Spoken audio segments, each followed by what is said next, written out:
Welcome to Top Advisor Marketing, where you will learn how to become a prolific online influencer, attract more ideal clients, and grow your practice. Brought to you by Top Advisor Podcasting, a done-for-you podcasting solution built just for trusted advisors. And now, your co-hosts of Top Advisor Marketing, Kirk Lowe and Matt Halloran. Hello and welcome to another Top Advisor Marketing podcast. You know, sometimes you have the opportunity to meet somebody and you say, you know what, there's just something about that person that you really, really like.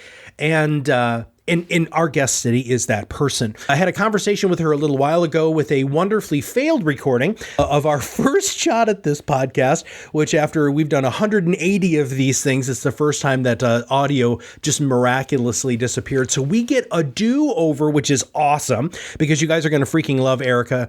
And I had such a good time with her before that I'm really looking forward to talking to her again. Now, here's the kicker. So she's a marketing consultant and writer in financial services industry. She's got a number of blogs that she writes where she pretty much writes for everybody.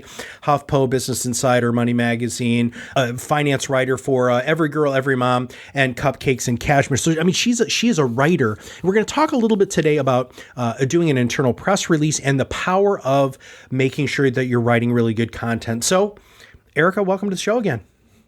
Well, thank you so much for having me, Matt. I'm really excited to talk with you again. Well, and I'm really glad that you came back, right? Because this is like the podcaster's nightmare of all nightmares. And just so everybody knows, I've got two different programs recording this podcast right now, just in case one of them doesn't work. But anyway, we fix all the technical bugs. But Erica, thank you so much for being patient with us. So tell us a little bit about who you are and, kind of how you came to working in doing some content creation for financial services.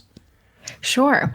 So I started my career as a CPA right out of college. I started there because I had been an econ major and I didn't really know where I was going, but I knew I liked money. So I started as a CPA working at PricewaterhouseCoopers. And after a few years, I really realized that while I like money, I like other things better, namely marketing. So I went back to school. I got my MBA from Duke University and focused in marketing. But while I was there, my goal really was to always go back to the financial services industry. I really found it interesting. I really like money, but I like communicating it to consumers, to the end clients, and kind of bridging that gap between experts and people out there who need their advice. Mm-hmm. So once I finished with my MBA, I took a role in some consumer marketing companies, really enjoyed that. And at the same time, I started writing my own personal finance blog just for fun, just as a way to practice, because I enjoy writing. Writing is a passion of mine. And it was a really fun, creative outlet for me. It was fun to just write things that were of interest to me. And from there, I started gaining a little bit of traction. And so I was writing on all these different websites, and I was starting to build an email list. And I suddenly noticed that there were some advisors and CPAs coming onto my email list. And I was a little confused as to why, because obviously they don't need this information, right? Mm-hmm. I'm not writing anything new. But what I soon realized was, somebody reached out and sent me an email and said, "Hi, I really like that article. Do you do this for other people?" I said, "Well, I sure can." And so that was really how I got started on my own, dipping back into the financial services industry. It was a really organic way where I just started writing, and the need presented itself for these financial professionals to figure out a way to communicate better with their target audience. And that's where I kind of stepped in and can help people. There was a movie many, many years ago. It was a Disney movie called Robots. And the whole premise of the movie was this gentleman who started the robot company, and it was see a need, fill a need. And that's how he became really successful.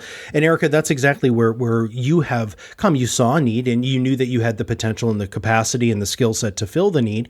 And so therefore, you're doing that for advisors. And what are you hearing from financial services professionals about content creation? I mean, what sort of buzz do you hear, feedback that you get, your research has shown, and your experience in working with advisors that you feel our listeners should know about creating custom content or content in general? Sure. So usually when people start working with me or considering working with me, the story is that content is hard. Content is hard and doesn't necessarily do anything. But they have like a little inkling that, well, maybe I'll give it a try. And so that's pretty much the story everybody comes in with, that it's, it's hard, it might not work. They just feel like maybe they can't do it.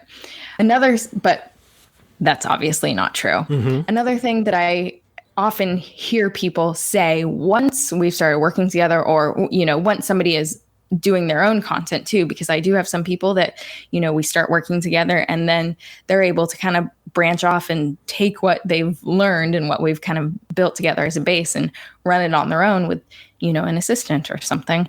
What I hear a lot of is you don't have to do that much. So there's a lot of emphasis on quantity before somebody gets into it. They're scared that they need to commit to a certain number of blog posts and they need to be a certain length and they need to have newsletters coming out all the time. And what I think people really realize once they get into that world of content is that there is no right number. There's just the right number for you and for your clients. And so it doesn't need to be as big and as overwhelming as people think when they first think of putting together a content strategy. It can be as small or as large as you want it to be. So for example, I do have one client who he doesn't want custom articles written because that just feels really overwhelming to him, but he wants a really good newsletter. Mm-hmm. And that's totally fine. It doesn't need to be an all or nothing proposition with content. And I think that message gets lost sometimes, that choose what you want to do and then just do it really well. I love that. Financial services professionals, as being a recovering CPA, really do see things very black and white. And you're right. We live in the world of gray. There is a happy medium across the board. But the important thing is that they have to communicate to their clients in the medium in which their clients want to be communicated to. Let's talk a little bit about where do you get the ideas? I mean, you're doing a lot of writing. Where does your muse come from? I mean, where do you get this inspiration? So not from myself, I'll be honest. All right. A lot of times. So if I'm writing personally for my own website, I get a lot of inspiration from people emailing me and having questions and, wondering about things or just sharing their story with me. I can take that and come up with great ideas for topics to talk about. And so a lot of times advisors can do the same exact thing, right? You have your target market sitting in front of you or on the phone with you every single day. Mm-hmm. And it's perfecting the art of listening. So understanding that your client may come in with a question, and it's understanding what's behind that question that's going to help you create the best content or come up with the best topic ideas. And so taking time to kind of dive into that. One of the things I do when I start working with somebody that they can easily do on their own, but one of the things I do is I come in and I do client interviews. So I actually get a selection of their clients and I do 20-minute phone calls with them just to listen, just to understand why they started working with them, what was the impetus there, what their needs are, what their concerns are, what they want out of life, what they hope for. And it's funny, once I go through those calls, I just have pages upon pages of topic ideas that I can go back to an advisor or a CPA and say, this is what your people are engaged with. This is what they want to know. And this is what they want to hear from you because you're the expert that they're looking to for this. And I think listening I have to say, it is a hard skill. Mm-hmm. It is a really difficult skill to hone and it takes a lot of practice, but it is so worth it. If you can just learn how to master the art of listening, your content, your marketing, everything that you do is going to get a lot easier and a lot better. Yeah. Listening is a skill. And I was just having a conversation with somebody about this yesterday, how important it is to practice listening. And I'm going to digress just for a moment because that just really triggered this entire conversation I had yesterday. And the person looked at me and said, Matt, how do you practice listening? So before I answer how I practice, what do you do? I mean, how do you hone that skill? It's so funny because I have to say, I am a great listener in my job. And when I have to for these interviews, and it's funny, in my personal life, I can sometimes not be a very good listener. There's an on and an off switch, right? And so it's either bringing in the tactics that I've learned and that I've learned from focus groups and working with customer interviews. And that's what I got with my I worked in consumer packaged goods when I did marketing for large companies. So through those focus groups and trainings, the strategies to learn how to listen. And so one of the things that I find most helpful practicing learning how to listen is to stop trying to direct a conversation. And we all do it, and we do it in our daily lives. But as you're listening to somebody, just stop yourself, and you have to figure out how to identify these thoughts that are forming in your head. But when somebody's sitting across from you talking, it's your natural reaction to start thinking of what you are going to say in response because you're not okay with the white space. And so practicing stopping those responses in your head is one of the best things you can do. This next best thing that I love practicing is practicing white space, which can make people really uncomfortable.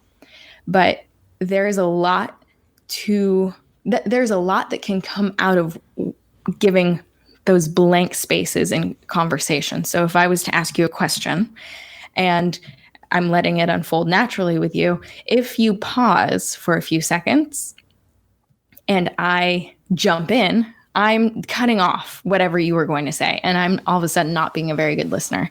But if I can pause and be comfortable with that silence, usually the person that I'm sitting across from or talking to on the phone, they are just gathering their thoughts, thinking about where to go next. And so it's getting really comfortable with that kind of white space silence that is really important. I love to see where they go next. And so I'm very, very passionate about, you call it white space. We refer to it as the 5-second rule or, a dramatic pause. There's lots of great names for it. But it takes somebody about 5 to 7 seconds to really process everything that just came out of their mouth, especially if they're just like a stream of consciousness. And giving them that space, that white space, will allow them to do exactly what you're talking about, Erica, collect their thoughts and then turn it into somewhere else. I love when I ask a question to a person and then, 20 minutes later, we're in a different country in a different time zone and a different climate. And they're telling me about something that happened, that had nothing to do with the initial question. But that's really the goal, right? That's really what they needed and wanted to talk about. You also said something that I don't think a lot of people understand, which is that generally we listen to respond. We don't listen to just listen because we want to be snappy, we want to be quippy, and we want to be right on top of things. But one of the reasons why I love podcasting so much is I'm wearing headphones, right? So you're in my head. And because you're in my head, it's hard for me not to pay attention to you. Whereas when there's all sorts of auxiliary sounds and things like that, it's much easier for you to lose that auditory focus. And so my quick 2 cents on this, and then I want to talk about this internal press release, which is one of the reasons why I wanted you to come on the show and talk more, not just because you're freaking cool and fun to talk to, but what I do is if I'm in a public place, I practice listening in a public place. So I will try to listen 2 tables over to the conversation. And then if I can focus my hearing on that, then I'm going to take that to the next level, which is listen for intonation, listen to spacing, listen to pacing, because you can find out so much about the content, the emotional state that person's in.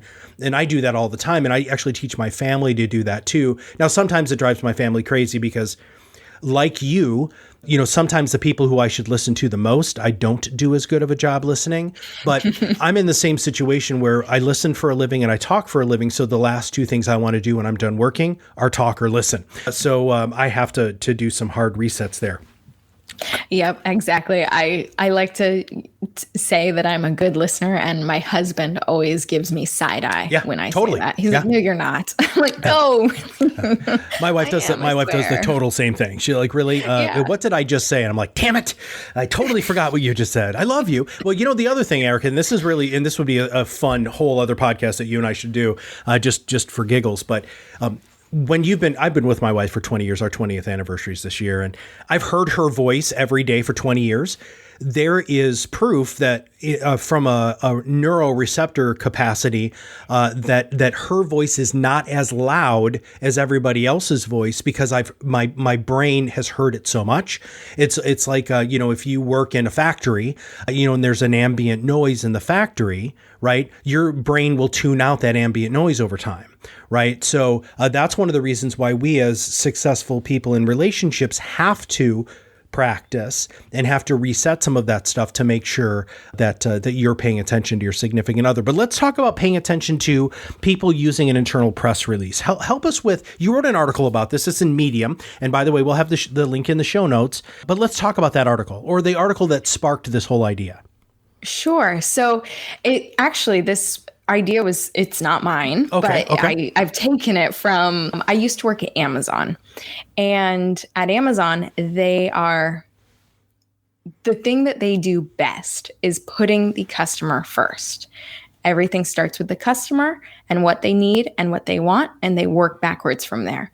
So they don't spend a lot of time launching products or new ideas or anything that isn't going to fly with their customer base. When they launch something, they know that their customer is going to love it. And they know that because they go through a very long process. And a part of that process is the internal press release.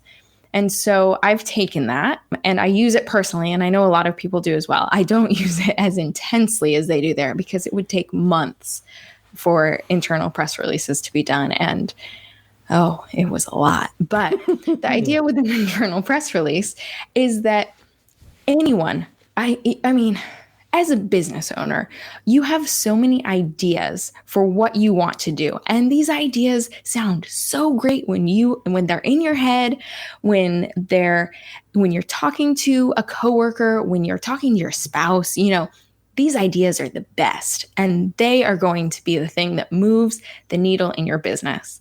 However, oftentimes people will launch an idea. So let's say they want to launch a podcast or start a blog or do some in-person workshops, anything.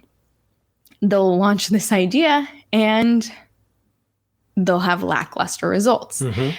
And one of the things that's missing is that though your excitement is, a 10 out of 10, you've forgotten to think about why your clients or your customers will care. Like, why do they actually care? So an internal press release is a tool that I love to fill out and to use. And it's really, you're writing a press release like it's launch day. So when you have an idea, let's say you want to launch a podcast, or let's say you are going to start a weekly newsletter. Let's go with that one. Mm-hmm. And you're like, all right, I'm really excited about this. Now you're going to go through and you're going to write an internal press release, and you're going to pretend that your newsletter has now been out for 3 months, and you will have fake quotes from customers, and you will have the story of, how this is impacting people's lives and what they're getting from it and what they love from it. And so you are acting like it's already out there and successful.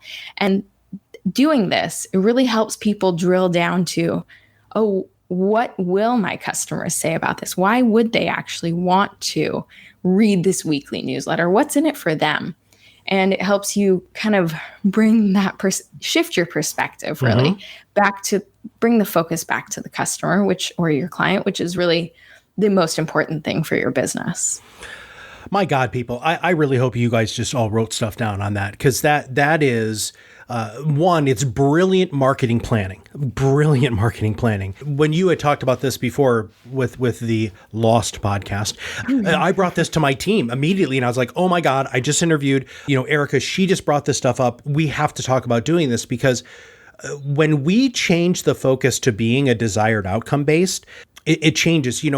Somebody had told me that, I've never done this personally, when you run a marathon, your goal is always to make it to like the next water station, right? Your goal isn't to make it to the finish line. A lot of times your goal is to just make it to the next water station. And then you see the finish line and everybody cheers and, you hopefully don't die and fall down and whatever. But, this to me, having this sort of focus is the best of all of those worlds. Because not only are you looking at the finish line, but you're also pacing yourself for those water stations along the way. This is what our outcomes, this is what we want our clients to say. This is what we want our clients to do. And Erica, when we onboard a new podcasting client, one of the first questions that we ask them is, what does success mean to you? And, sometimes they'll say, well, I want to get $100 million in new assets under management with my podcast. And we're going to say, we're not a good fit.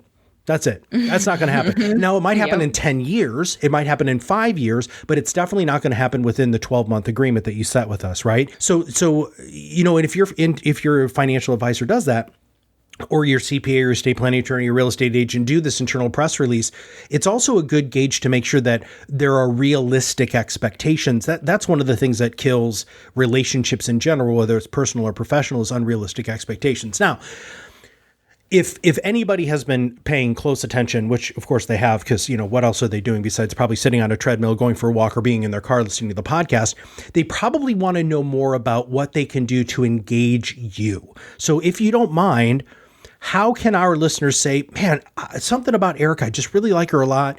I like her voice. I like her tone. I like her take on this stuff. How can people get in touch with you to hire you? What are you looking for? Who's your ideal client? Would you mind helping us out with that? Sure. So I work with independent financial advisors. I work with CPAs and I work with CPA PFSs. And so really the ideal person that I work with is somebody who is excited to try new things, who is excited about marketing, and honestly is really excited about building a brand for themselves. And I have to say or for their firm. I have to say that's really the underlying factor that weaves all of my clients together, is wanting to kind of build a name for themselves. And so if anybody wants to get in touch with me, they can reach out to me at theworthprojectconsulting.co or .com. We have both of them. And my own personal finance website, if you'd like to see me there and sign up for my weekly newsletter, is theworthproject.co. And so, yeah. Well, I was doing more due diligence to remind myself of everything when you were going to be on the podcast, and you do a lot of writing. And I know that there are a lot of people who listen to this podcast who specifically want to focus on communicating more effectively to younger, successful, career-driven women. And you're involved in some of those publications. Would you mind sharing a couple of those that they can find you on? Sure. Yep. I'm actually the finance editor for the Every Mom. I graduated. I used to be the finance editor for the Every Girl. And then they started the publication for people who are more my age. And so I actually just finished an article for them right before hopping on here. So I write for them. I also was the finance contributor for Cupcakes and Cashmere, which has nothing to do with money. Neither of these sites have anything to do with money, but they both reach the millennial female demographic and generally skew a bit older, millennial professional female.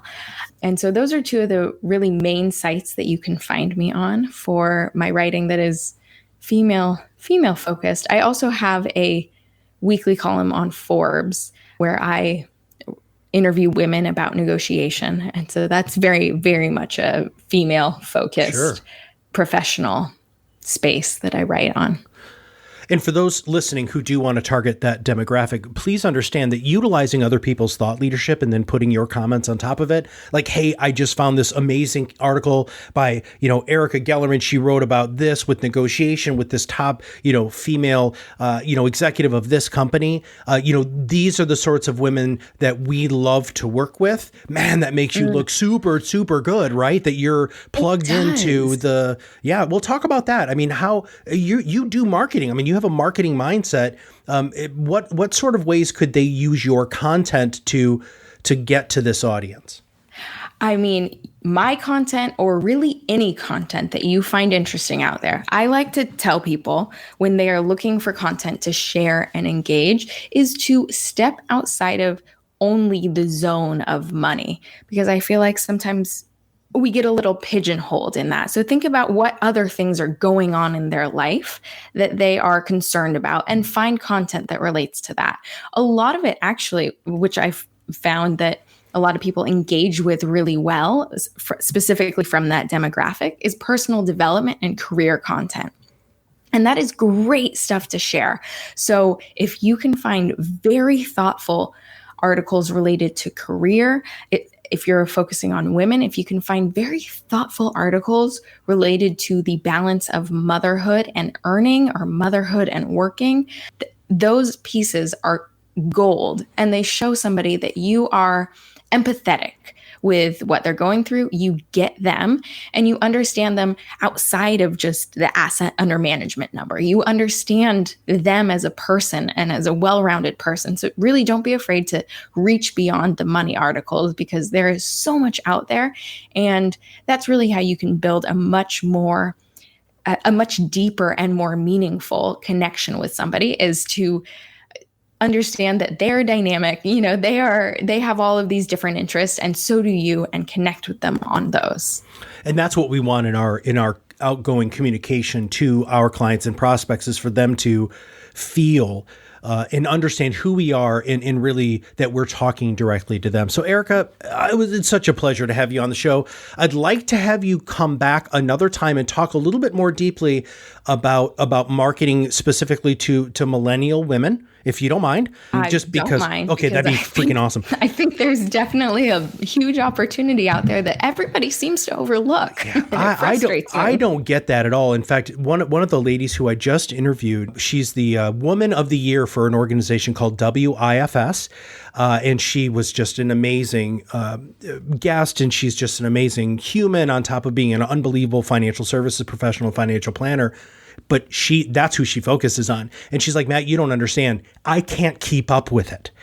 Now, they're not the easiest money, right? So, I mean, to be brutally honest, they're not an easy 401k rollover right into retirement where they're going to take income, which is what a lot of advisors really like. But they're the stickiest, most grateful. I mean, she just went through this list of all of the reasons why she absolutely loves it. She's like, I would rather take 100 women like this than 2 women like this, or 2 men or couples like this. So I'd love to have you back. So we're going to have you back and we're going to talk about that. I'll make sure that we get that scheduled. And make sure, everybody, that you go out and go to the My Worth website. theworthproject.co and theworthproject.com. Connect with Erica on LinkedIn. It's Erica Gellerman, Gellerman. And if you're already connected with me, then you're just a second connection away.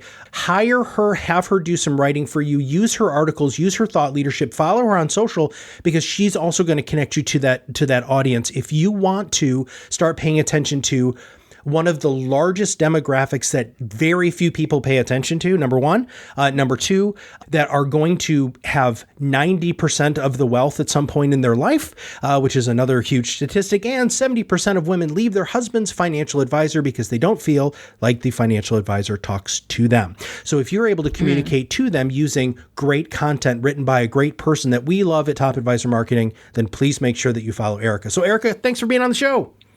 Thank you so much for having me again.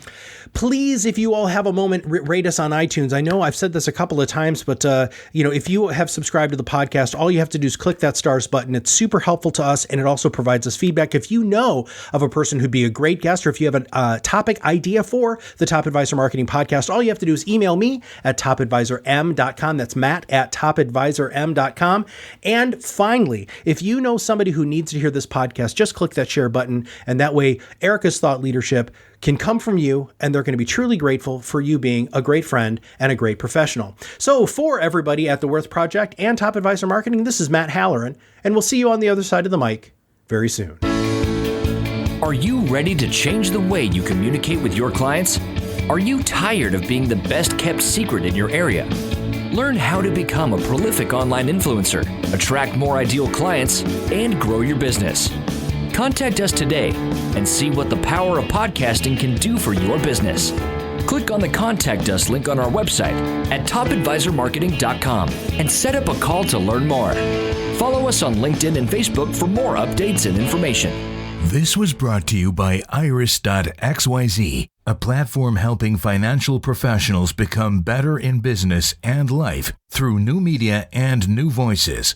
Visit them and learn more at Iris.xyz.